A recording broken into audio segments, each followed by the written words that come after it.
वैसे अब next topic है नॉर्मलाइज़र। नॉर्मलाइज़र क्या होता है, पहले इसको डिफाइन करते हैं, फिर इसके रिलेटेड हमने एक थ्योरम करना है। राइट, नॉर्मलाइज़र देख रहे, let X be a subset of a group G. X कोई सबसेट है ग्रुप जी का और it must be non empty. Right, then normal ये सेट इस तरह का होता है कि नॉर्मलाइज़र ऑफ एक्स इन जी, इसके अंदर एलिमेंट होते हैं जी के। सही है, यानी कि ये सेट सबसेट होता है जी का, ये बात याद रखनी है। जैसे ए, अगर ए इस सेट से बिलोंग करेगा, कब बिलोंग करेगा कि ये होल्ड कर रहा हो कि ए x is equals to X से। इस बात का क्या मतलब है कि A for x belongs to capital X, A x is equals to x prime A. Right, कि हम ऐसे लिख सकें, यानी और एक्स प्राइम भी हमारे पास, और इसका ये भी हो सकता है कि ए x is equals to A small X is equals to X, यानी कि एक सेट के साथ उसे रिलेट करें और ये दोनों लेफ्ट को सेट और राइट को सेट आपस में इक्वल आ जाए उस सेट के अकॉर्डिंग। राइट गाइस, तो ऐसे एलिमेंट्स किस में आ जाते हैं, नॉर्मलाइज़र में। इस ऐसे एलिमेंट्स के सेट को हम नॉर्मलाइज़र ऑफ एक्स इन जी, इसको ऐसे पढ़ते हैं नॉर्मलाइज़र ऑफ एक्स इन जी। ठीक है, जो नॉर्मलाइज़र ऑफ सबसेट होता है ना एक्स, वो सब ग्रुप होता है। ये जो नॉर्मलाइज़र के अंदर जो एलिमेंट्स होंगे ना, ये इस जी का सब ग्रुप होंगे। सही है, ये एक्चुअल में जी के ही एलिमेंट होता है क्योंकि सबसेट होता है जी का। तो इसके ये जो जी के एलिमेंट्स का सेट होगा ना, ये सब ग्रुप होगा जी का। अब हमने ये शो करना है। राइट गाइस, शो करने के लिए वही कि for A B belongs to normaliser of X in G. Right guys, we show, हमने शो करना है कि A B inverse belongs to normaliser of X in G. हमने जैसे ये शो कर देना है कि A B inverse belongs to normaliser of X in G. अब चूंकि हम ए बी कहाँ से ले रहे हैं, नॉर्मलाइज़र से ले रहे हैं ना, तो ये चीज़ होल्ड करेंगे A B is equals to, चूँकि ए बी नॉर्मलाइज़र से आ रहे हैं, A equals to x A and B x is equals to x B. Right guys, यानी कि ए बी चूँकि नॉर्मलाइज़र से आ रहे हैं, बाय डेफिनेशन ऑफ नॉर्मलाइज़र में अंदर एलिमेंट्स इस तरह के फॉर्म के होते हैं, दैट्स वाई ना कि ये चीज़ होल्ड करेगी। अब हमने शो करना है कि A B inverse belongs to normaliser of X in G. A B inverse normaliser of X in G में कब बिलोंग करेगा, जब मैं ये शो कर दूँ कि वी शो कि A B inverse of X is equals to X into A B inverse. Right guys, हमने जैसे अब ये लाइन हमने शो करनी है अंडर सम हाइपोथेसिस। सही है, अब A B x is equals to x B, B X इस चीज़ को कंसिडर कर लेते हैं एक्स बी। राइट गाइस, तो दोनों तरफ ये देखो बी एक्स, यहाँ पे बी इनवर्स से मल्टीप्लाई करिए, एक्स बी इनवर्स से मल्टीप्लाई कर दिया। Right guys, B X B inverse is equals to x, B और B inverse identity element, identity element किसी भी सेट से मल्टीप्लाई होगा, आंसर वही एलिमेंट आता है। सही है, तो अब राइट साइड से B X B inverse is equals to X, यहाँ पे आ जाएगा हमारे पास बी इनवर्स। अब मैंने राइट साइड से किया, अब इसका आंसर आइडेंटिटी एलिमेंट, तो ये आ जाएगा X B inverse is equals to B inverse X. सही है, यहाँ से आप ये बात इम्प्लाइज कर सकते हो कि बी इनवर्स बिलोंग करता है नॉर्मलाइज़र ऑफ एक्स इन जी में। सही है, बी इनवर्स नॉर्मलाइज़र में बिलोंग करता है। अब बी इनवर्स भी नॉर्मलाइज़र में चला गया, अब हमने ए बी इनवर्स को करना है। तो इस चीज़ के लिए नाउ यहाँ पे कर देते हैं, now for A B inverse के लिए मेरे पास आ जाएगा, मैं इस चीज़ को कंसीडर कर देता हूँ। Now consider A B inverse of X. ठीक है गाइस, यह रहेगा A B inverse of X, G के ही एलिमेंट है तो ये ऐसे लिखा जा सकता है। सही है, यहाँ पे आ जाएगा ए इंटू एक्स बी इनवर्स। इस रिजल्ट से एक्स बी इनवर्स और बी इनवर्स एक्स इक्वल है। राइट गाइस, तो इसकी जगह ये लिखो, इसकी जगह ये लिखो, कोई फ़र्क नहीं लगता। यहाँ रीज़न लिख रहे हैं since X B inverse equals to B inverse x. Right, इसकी जगह ये लिखो, इसकी जगह ये लिखो, कोई फ़र्क नहीं पड़ता। अब यहाँ पे ए एक्स पे कर दें और यहाँ पे आ गया हमारा बी, ब्रैकेट इन दोनों पे क्लोज कर दी।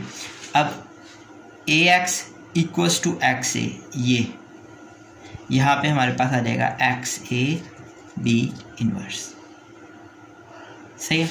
यहाँ पे रीज़न लिख लिया since A X equals to x A, चूँकि नॉर्मलाइजर का एलिमेंट है, यहाँ पे आ गया x A B inverse.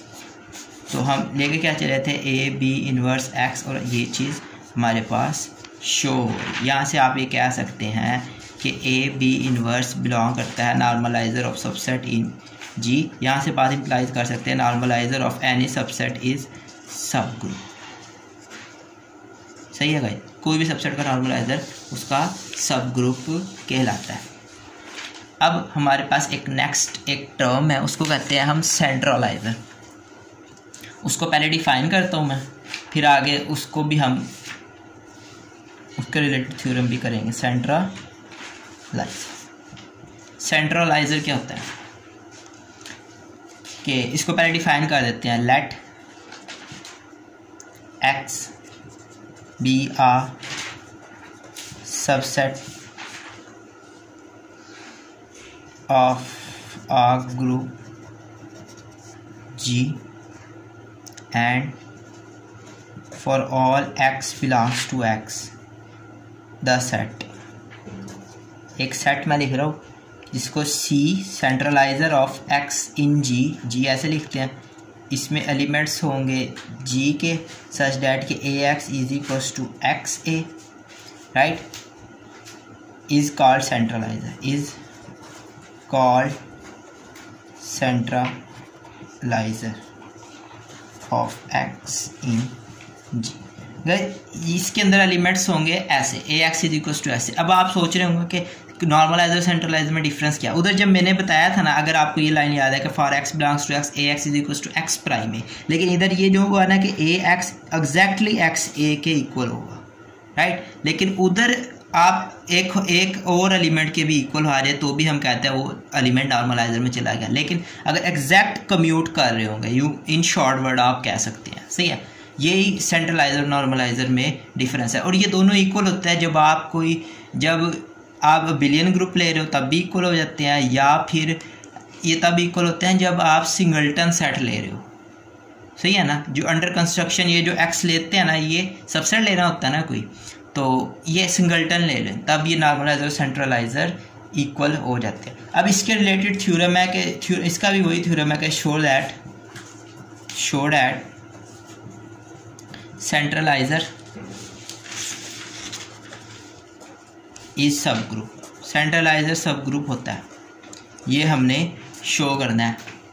Right guys, show करने के लिए सबसे पहले वही काम कि let a B belongs to centraliser of any set x in G. A b इसके एलिमेंट ले लिया हमने, शो कर देना है कि A B inverse belongs to centraliser of set x in G. सही है भाई। देन अब ए बी इसके एलिमेंट ले रहे हैं, देन बाय डेफिनेशन तो a x is equals to x a के इक्वल होगा, यहाँ से B x is equals to x b के इक्वल होगा, ये एग्जैक्ट इक्वल होंगे। सही है भाई। अब b x is equals to x b को कंसीडर कर लो, दोनों तरफ बी इनवर्स से आप मल्टीप्लाई करो, B inverse B x is equals to B inverse X B, right. अगला आ जाएगा बी, यहाँ पे आ जाएगा जस्ट एक्स, अब इस साइड पे आप मल्टीप्लाई कर दोगे तो आ जाएगा B inverse X B B inverse X X B inverse, right. यहाँ से बात इम्प्लाइज कर सकते हैं ये जो बी इनवर्स है ये एलिमेंट बन गया सेंट्रलाइजर ऑफ एक्स इन जी का, चूँकि ये इससे कम्यूट कर रहा है, राइट। अब ए बी इनवर्स के लिए ये शो करने के लिए हम करेंगे, नाउ कंसीडर करेंगे, सारा सेम ही काम है जैसे पीछे किया था, लेकिन जस्ट मेथड भी सेम है, काम भी सेम है, बस थोड़ी सी नोटेशन डिफरेंट, दैट्स वाई। बस a into b inverse x, right. तो ये आ जाएगा ए। अब चूंकि ये एक्स बी इनवर्स, देखो बी इनवर्स एक्स इक्वल है एक्स बी इनवर्स के, तो ये चीज़ रिप्लेस कर दी। यहाँ पे आप रीज़न लिख सकते हैं X B inverse is equals to B inverse X, ये रीज़न लाजमी लिखनी है, ठीक है।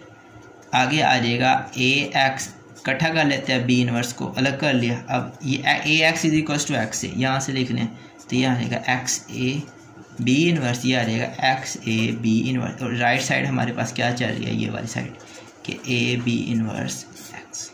सही है। यहाँ पे रीज़न बेशक आप लिख लें X A is equals to A X, ये चीज़। तो यहाँ से बात इम्प्लाइज हो जाएगी कि A B inverse belongs to centraliser of any set x in G. यहाँ से बात इम्प्लाइज हो जाएगी centraliser of any set x in G is subgroup, ये सब ग्रुप होता है। बिस्मिल्लाहिर्रहमानिर्रहीम। आज का हमारा टॉपिक है डबल कोसेट। पहले इसकी डेफिनेशन को देखते हैं, फिर इसके अकॉर्डिंग एक थ्योरम हमने करना है। तो पहले डिफाइन में कर देता हूँ। डेफिनेशन ऐसे है कि लेट एच एंड के आर सब ग्रुप ऑफ अ ग्रुप जी, यानी कि एच और के किसी एक ग्रुप जी के सब ग्रुप्स है, एंड ए बिलोंग्स टू जी, और ये जो ए एलिमेंट हमने जी से ले लिया तो ए उसे हमने स्मॉल ए से डिनोट कर दिया। अब एक सेट में नीचे लिखा हुआ एच ए के, उसके अंदर एलिमेंट इस तरह के होंगे H small H A small के। ये जो स्मॉल एच है कैपिटल एच का एलिमेंट है और स्मॉल के है कैपिटल के का एलिमेंट है। इसको हम डबल कोसेट कहते हैं। सही है। यानी कि दो आपने सब ग्रुप लिए और एक एलिमेंट ग्रुप का ले लिया, उनको अगर आप ऐसे रिलेट कर देंगे तो एक डबल कोसेट बन जाएंगे। ठीक है सर गाइस। अब नेक्स्ट देखें, एक थ्योरम है इसके रिलेटेड, डबल कोसेट के रिलेटेड, उसके लिए ही हमने इसे करना है और आगे भी हम इसे यूज़ करेंगे। इस वजह से इसकी डेफिनेशन बहुत इंपॉर्टेंट है कि let H and K are two subgroup of a group G. H और के दो सब ग्रुप है किसी एक ग्रुप जी के, right. Then the collection of double cosets form partition in G, यानी कि जो डबल कोसेट्स की कलेक्शन होती है ना वो जी की पार्टीशन करती है। अब जी की पार्टीशन करने का क्या मतलब है कि जी को ऑलरेडी मैं बता चुका हूँ, पार्टीशन का अबाउट हम प्रीवियस लेक्चर्स में डिस्कस कर चुके हैं, लेकिन अगेन मैं रिपीट करूँ कि जी को इन डबल कोसेट की यूनियन में एक्सप्रेस किया जा सकता है, और हर दो डबल कोसेट कि इनका आपस में इंटरसेक्शन एम्प्टी सेट होता है, राइट। अगर जस्ट हमने इसी थ्योरम में यही एक चीज़ शो कर देनी है कि इनकी यूनियन से हमें जी ऑब्टेन होता है और इनका इंटरसेक्शन एम्प्टी सेट है, राइट। तो जैसे अगर ये शो कर दे, यहाँ से बात वाज़ेह हो जाएगी कि एच ये जो डबल कोसेट्स है ना ये जी की पार्टीशन करते हैं। सबसे पहले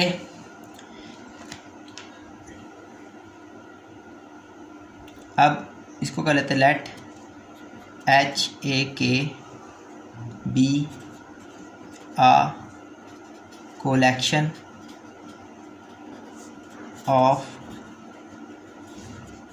double cosets of H, cosets of H and K in G, right guys.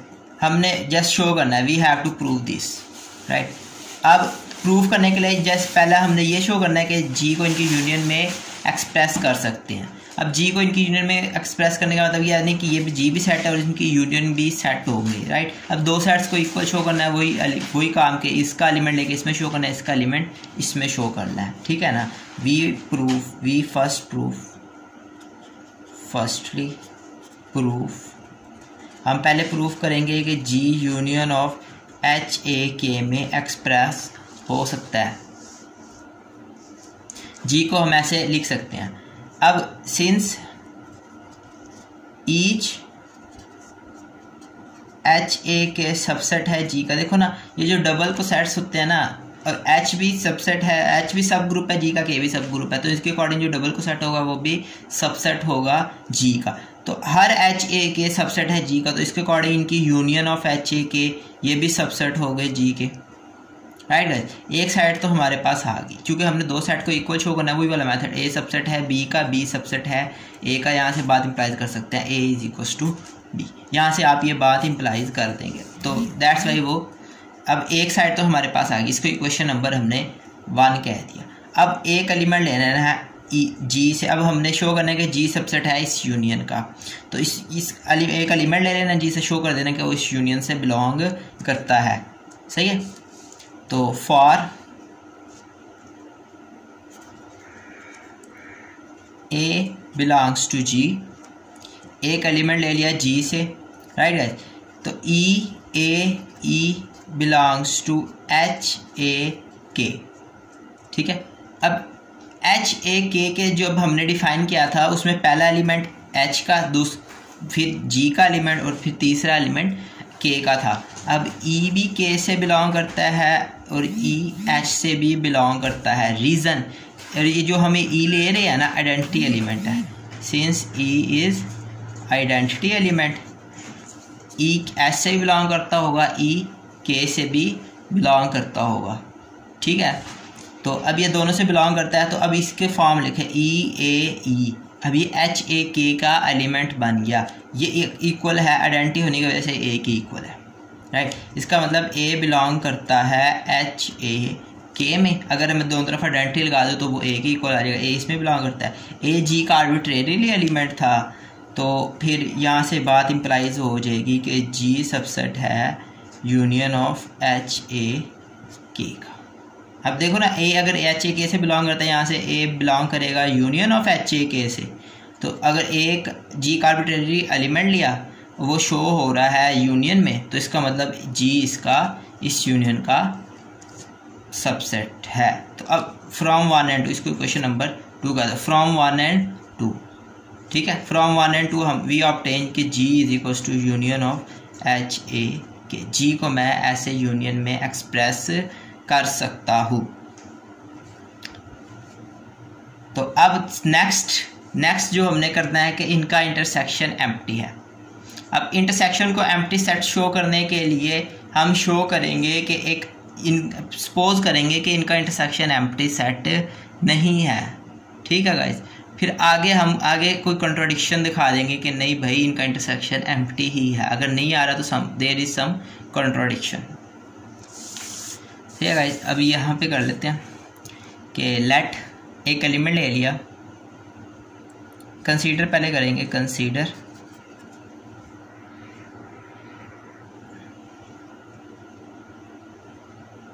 H a K and H b K are two distinct double cosets. ये दो डिस्टिंक्ट डबल कोसेट्स हैं, राइट गाइस। अब इनमें से मैं एक let x belongs to H a K intersection H b के, मैंने एक ये डबल कोसेट्स डिस्टिंक्ट लिया, मुख्तलिफ हैं, लेकिन एक एलिमेंट है जो इनके इंटरसेक्शन में बिलोंग करता है। ये मैंने खुद से सपोज लेके चलाओ। ठीक है, तो इसका मतलब एक्स क्योंकि इनके इंटरसेक्शन में है तो इसका मतलब इंडिविजुअल में होगा, एक्स एच ए के का भी एलिमेंट होगा, एक्स एच बी के का भी एलिमेंट होगा। सही है, तो एक्स को मैं स्मॉल एच ए के की फॉर्म में भी लिख सकता हूँ, इसको स्मॉल एच बी के की फॉर्म में भी लिख सकता हूँ। सही, इसके लिए H1 K1 कर सकते हैं, इसका H2 K2 भी कर सकते हैं आप, राइट गाइस। और ये H1 H2 कहाँ से बिलोंग कर रहे हैं, H से, और K1 K2 बिलोंग कर रहे हैं हमारे यहाँ K से, राइट। अब देखो ये भी x की इक्वल है, ये भी x की इक्वल है, तो ये आपस में इंडिविजुअल इक्वल भी होंगे, यानी कि H1 A K1 इक्वल होगा H2 B K2 के, राइट गाइस। अब इसको उधर ले जाएंगे, दोनों तरफ H1 इन्वर्स से मल्टीप्लाई करेंगे, H1 inverse H1 A K1 is equals to H1 inverse H2 B K2। इस तरह ये आइडेंटिटी एलिमेंट बन जाएगा, आइडेंटिटी एलिमेंट से कोई फ़र्क नहीं पड़ेगा। इस तरह अब यहाँ K1 इस साइड से हम H2 B K2 K1 अब K1 इन्वर्स से मैंने मल्टीप्लाई किया, A आ गया H1 inverse H2, right, B K2 K1 inverse. अब ये भी एलिमेंट देखो, हमने H1 H2 कहाँ से लिए थे, कैपिटल H से, क्योंकि कैपिटल H हमारे पास शुरू में ही है कि ये सब ग्रुप्स है जी का। अब सब ग्रुप होने की वजह से ये वाला एलिमेंट भी कैपिटल एच में बिलोंग करेगा, ये वाला एलिमेंट भी कैपिटल। इसी तरह ये के भी चूँकि K1 K2 उसमें से लिया, और ये भी K2 K1 इन्वर्स भी कैपिटल K से बिलोंग करेगा, यानी कि सारा एलिमेंट ये एच का एलिमेंट है, ये K का एलिमेंट है, सही है। और ये एक्चुअल में ये वाली साइड एलिमेंट होगी कैपिटल एच बी के। अब ये इक्वल है ए के। यहाँ से ये बात आप इम्प्लाइज कर सकते हैं कि ए बिलोंग करता है एच बी के से। अब ए एक्चुअल में बट एलिमेंट है एच ए के का, और शो हो रहा है ये एच बी के में। यहाँ से फिर आप ये कह सकते हैं कि एच ए के सबसेट है एच बी के का। इस तरह अगर मैं H1 K1 को इधर ले जाने के बजाय H2 K2 को इधर ले जाओ, राइट गाइस, सारा प्रोसीजर ऐसे ही होगा। जस्ट वहाँ से हमारे पास B एलिमेंट बन जाएगा एच ए के का। फिर सिमिलरली ऐसे लिख देना आपने, सिमिलरली हम प्रूव कर सकते हैं कि एच बी के सबसेट है एच ए के का। यहाँ से बात इम्प्लाइज हो जाएगी कि एच बी के इक्वल है एच ए के। बट ऐसा पॉसिबल नहीं है। रीज़न हमने कहा था कि H a K and H b K are two distinct double cosets. इसका मतलब क्या है? दैट इज़ कि H a K is not equals to H b K, right. लेकिन हमने जब एक एलिमेंट इनके इंटरसेक्शन से लिया तो यहाँ से बात इम्प्लाइज होगी कि एच बी के और एच ए के इक्वल है, तो एक contradiction take place, which contradiction take place, right guys. ये हमारी कंट्राडिक्शन आ गई। हैंस ये जो हमने कहा था ना कि इनका इंटरसेक्शन एम्प्टी नहीं है, तो इनका इंटरसेक्शन एम्प्टी है। अब देखो जी को मैं यूनियन में भी एक्सप्रेस कर रहा हूँ और इनका इंटरसेक्शन भी मेरे पास एम्प्टी है। इसका मतलब डबल कोसेट्स जी की पार्टीशन फॉर्म करते हैं। यही हमने प्रूफ करना था।